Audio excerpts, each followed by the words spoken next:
Hello, friends.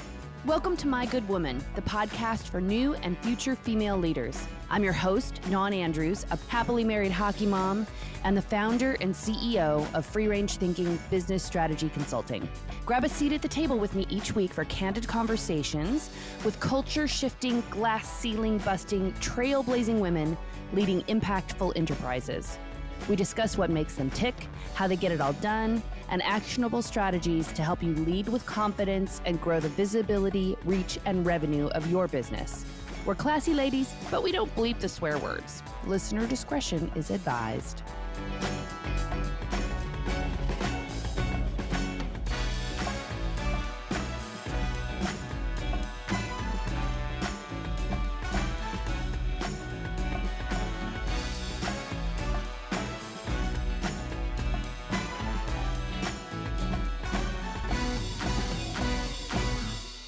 Welcome back to a fresh episode of My Good Woman, the podcast that explores the art and science of growing a service-based business. Join us as we delve into the world of entrepreneurship and navigating the ups and downs of growing a company that makes an impact.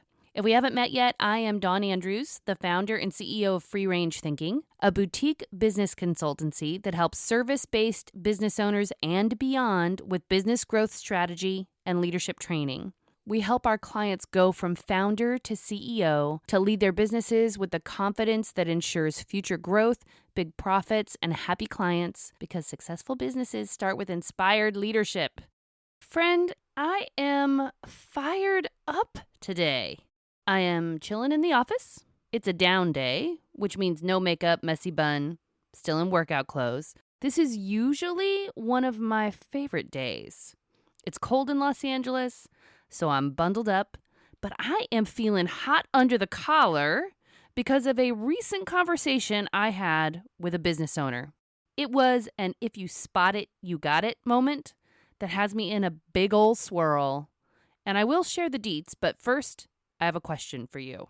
As a business owner, how do you know when you've gotten in the way of your own growth, and who do you turn to for help? Family, friends with entrepreneurial experience, Google, other business owners. Small business owners are often strapped for time and energy. Running a business with a small but mighty team is a daunting task, and we often find ourselves working much longer hours than we'd like just to keep up with our to-do lists. Business growth can seem like a choice between giving up even more of our lives or at best staying stuck where we are. And this is what has me triggered today. Free Range Thinking is a referral-based business, meaning the majority of our clients come from other clients. So one client friend of mine connected me to a fantastic founder with a multi-million-dollar online and brick-and-mortar business. This founder is creative. They are highly accomplished. They have built a beautiful brand for themselves. And they reached out because they were working at full capacity and had hit a wall in the growth of the business. They were a perfect match for our services. We got together, we had an in-depth conversation about their goals, pain points, their struggles, what it would look like to get help, what the help would look like, what it would mean to their bottom line, and how fast they would see some growth and relief. We even really got into it and talked about what would happen if nothing changed and no action was taken, which shook them to their core. These initial conversations are revelatory for most business owners and open the door to a possibility they didn't even see before getting on a call or into a conversation with me. Even if we're not the right fit for working together, that potential client leaves our connection with resources that can make a big difference for them, if they use them. This particular business owner had been struggling for more than a year, stuck in the same place with flat revenue, and as we ended our call, I could see tears of relief welling up in their eyes. They were excited about the possibility of working together and even more excited about the potential outcomes. They had everything they needed to make their choice. So can you guess what happened next? Crickets. Nothing. So much possibility and then nothing. So my chat with you today could be a conversation about improving sales skills or finding more qualified leads or learning to overcome objections, or creating a better follow-up system, being able to close in the room, so to speak. And all of those are things that business owners need to be skilled at. Absolutely. It's a requirement if you're going to run your own business. But that's a different conversation. So let me tell you why I'm so triggered. I recognize myself in this business owner, and honestly, I feel a little ashamed. About 5 years into my business, I was making about $60,000 a year. Not bad for starting your own business, especially bootstrapping it, but the business wasn't generating what I needed it to be generating, especially for being in business that long. And I had a huge appetite for growth. I was ready for what was next, but I was unwilling to receive the help that I needed to be able to get there. It was all about being the lone wolf. I had to do everything myself. I thought I had to know everything already. I thought I had to be an expert. I was afraid to be vulnerable and to let people know that I didn't know things. Then one night I fell down a Google rabbit hole looking for ways to help small businesses increase their sales and found a joint venture conference focused on helping small businesses connect to each other and support each other through partnerships. It was close to my house. It didn't require me getting on a plane. I thought, okay, that sounds good. I'll just go for it. As I pulled into the Hyatt San Diego parking lot, I was a little cynical and a little excited. I walked into the conference knowing no one, grabbed my name badge, stared mesmerized at the crazy pattern on the carpet, feeling shy and nervous. As I took my seat in the third row, because I didn't want to be too eager. I'm usually a front row kind of gal, but I didn't want to be the front row kind of gal this particular time. I looked around at all of the other hopeful faces. Many people saying hello, patting each other on the back, recognizing each other, and I knew no one. The lights dimmed, and the high energy, empowering music started playing, and the host of the conference walked out and gave her presentation. Her name is Lisa Sasevich. Some of you listening might be familiar with her. They call her the Queen of Sales. As she opened her presentation with the incredibly moving first 10 minutes of the Pixar movie Up, I was mesmerized. I was hooked. All of my nervousness and a little bit of my ice that was me at that point started to thaw. And I allowed myself to get into the weekend. But I will tell you, but my husband will tell you, that anytime I'm in a presentation, I'm almost always a yes. I'm ready to buy, even when I want to be a no. We own way more timeshare points than anybody would like to openly admit because I get sucked into people and to sales pitches.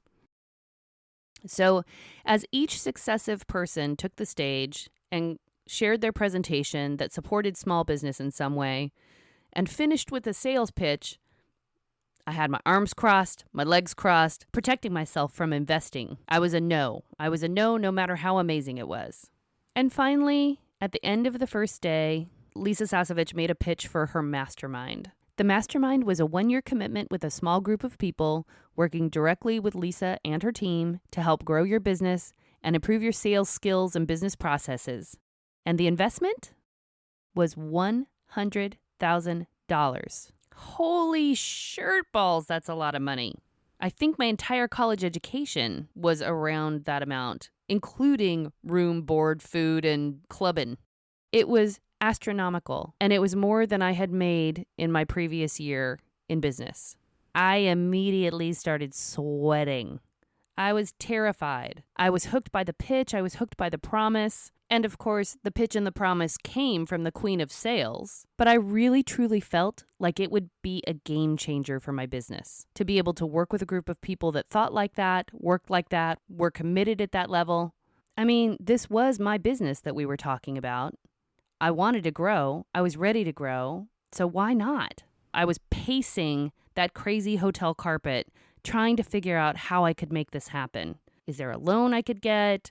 How could I finance this? I could see a vision for the future that I was beyond excited about. And in the end, I did not invest. I was worried not even so much about the money, but that I wouldn't be able to deliver, that I wouldn't measure up. It's one thing to be open to a pitch, buy a bunch of timeshare points, and go on vacations. It's another thing to put your money where your mouth is and make a commitment to take action in your business and follow through every single day, even when you don't know what's going to happen next, even if there's no guarantee, even if you're concerned that you're not going to live up to your own expectations. And I shrunk and ran away scared. that night in the hotel, I could not sleep.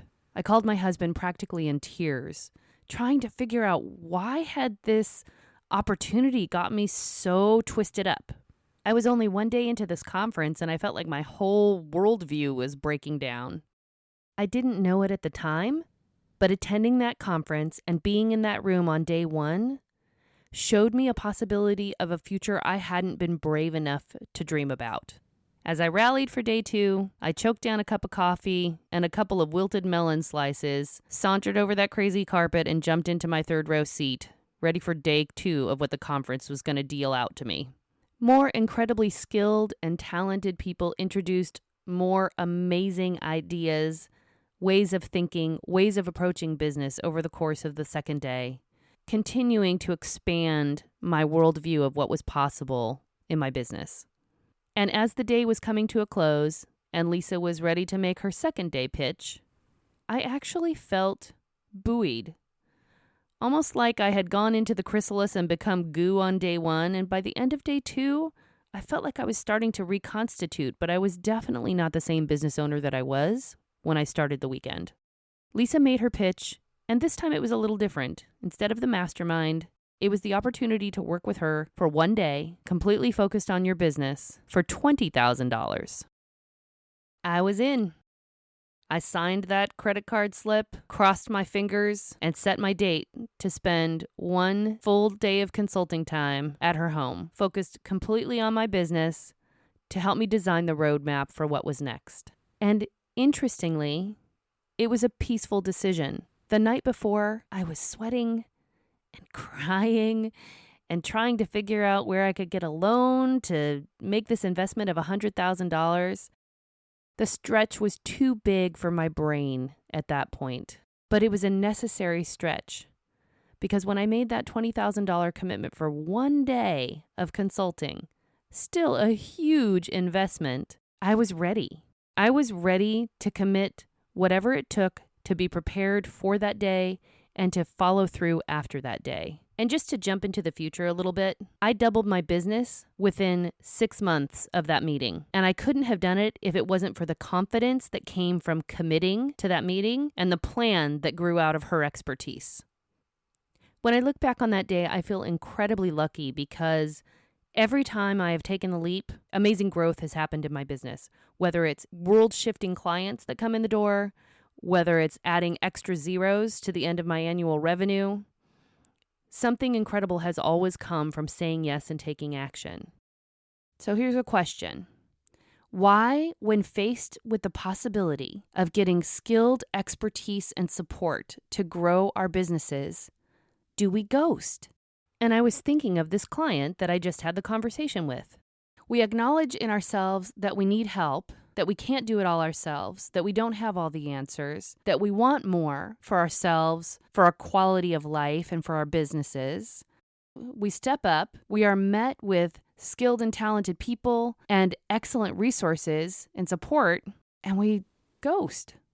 Despite the constant struggle to keep their businesses afloat, many small business owners are reluctant to work with a business consultant.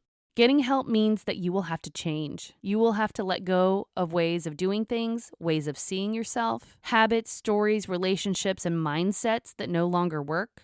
And you will have to start doing things you've never done before, things that may be really terrifying and hard. I'm reminded that no matter how long we've been in business, how many zeros we have on our revenue number, none of us are immune to feeling afraid when it's time to grow. It's enough to make a small business owner feel like they've been dropped into an episode of Naked and Afraid. And it felt like it was a worthy conversation to bring to this forum so that we can explore the 4 reasons why small business owners are hesitant to work with a consultant and the one larger underlying reason beneath all of that, and how we can seize the moment and move forward faster in business. Let's get into it. One of the biggest reasons that small business owners are reluctant to work with a consultant is the cost. Many consultants charge a high hourly rate or project rate or retainer, which can be out of reach for small business owners or feel like it's out of reach for small business owners. Small business owners often feel that they simply can't afford to pay a consultant for their services. At that stage of my business, writing a $20,000 check to one person for one day of focused attention seemed like total insanity. And perhaps it was, even at the time. When I look at the progression of my business from that day forward, I would do it all over again. Another reason small business owners might be hesitant to commit to getting support is because of fear of losing control. Small business owners are often passionate about their work, about their products. They have a deep connection to their business because they built them from the ground up, bootstrapping it the whole way. Even founders that have gotten venture capital, they are intimately tied to the creation of that brand and that product or service. So as a result, they might be reluctant to work with a consultant because they fear losing control over the direction of their business. They might feel that they are the only ones who truly understand the business, and they're hesitant to bring somebody else into the fold. I totally get that.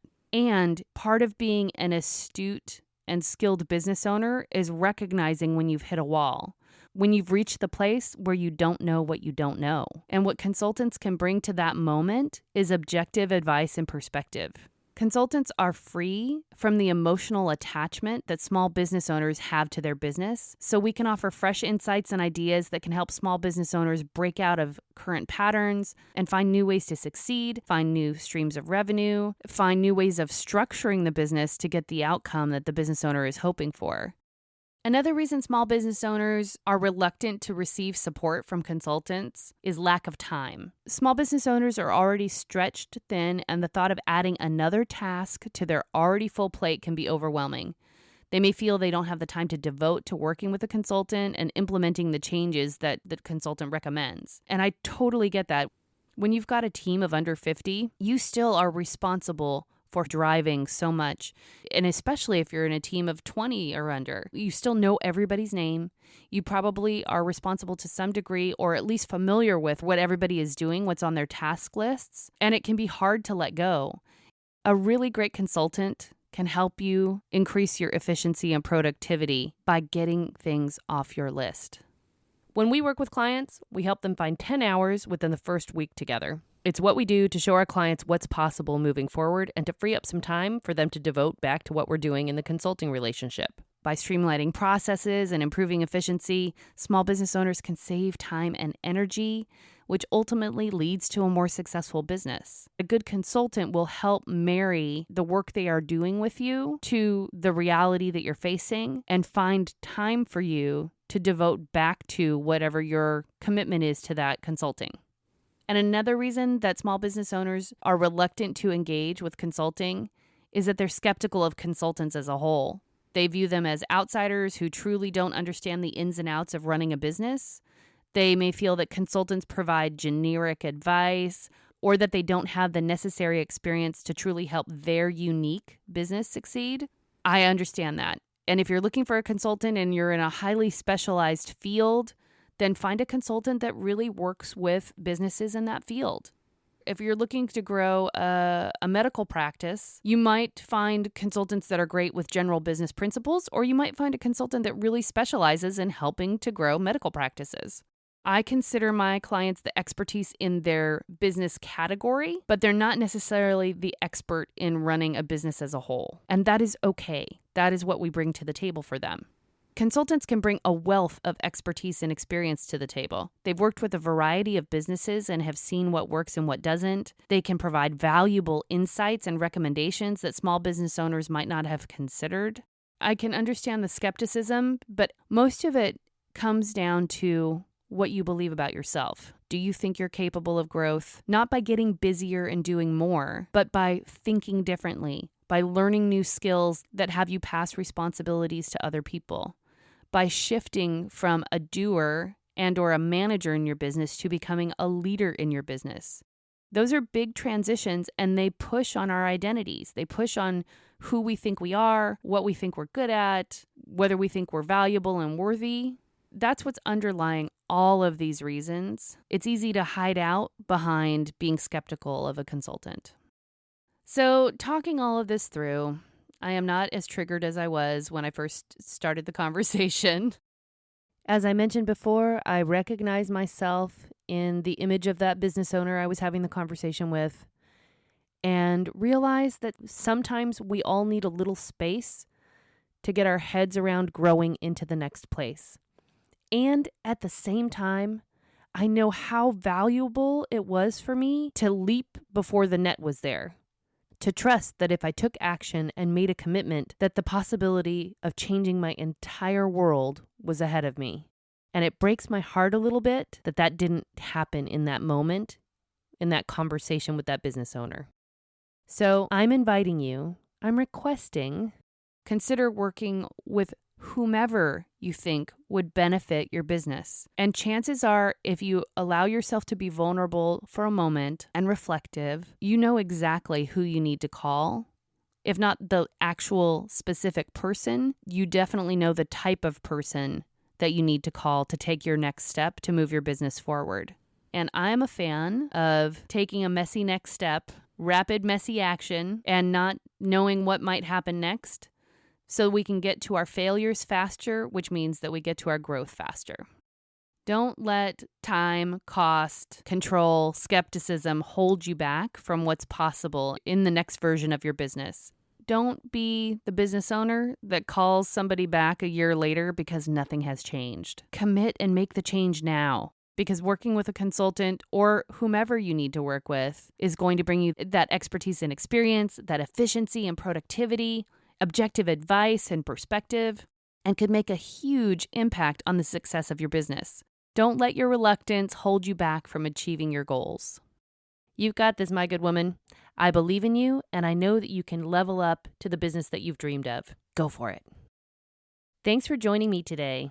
If you got something good out of this, pass it on to a friend. If you really got something good out of this, DM me or leave us a review on Apple Podcasts. That's how the show grows. And if you really got something good out of this and you're looking for more support, connect with us at freerangethinking.com and grab a time for a chat. We'd love to hear about your business and how we can help you make it grow. See you next time. Thank you for joining me this week. To view the complete show notes and all the links mentioned in today's episode, visit mygoodwoman.com. And before you go, make sure you follow or subscribe to the podcast so you can receive fresh episodes when they drop. And if you're enjoying My Good Woman, leave us a review on Apple Podcasts. Reviews are one of the major ways that Apple ranks their pods, so even though it takes only a few seconds, it really does make a difference and helps our show grow. This episode was produced by me and Julissa Ramirez. Thank you again for joining me, Dawn Andrews, in this episode of My Good Woman.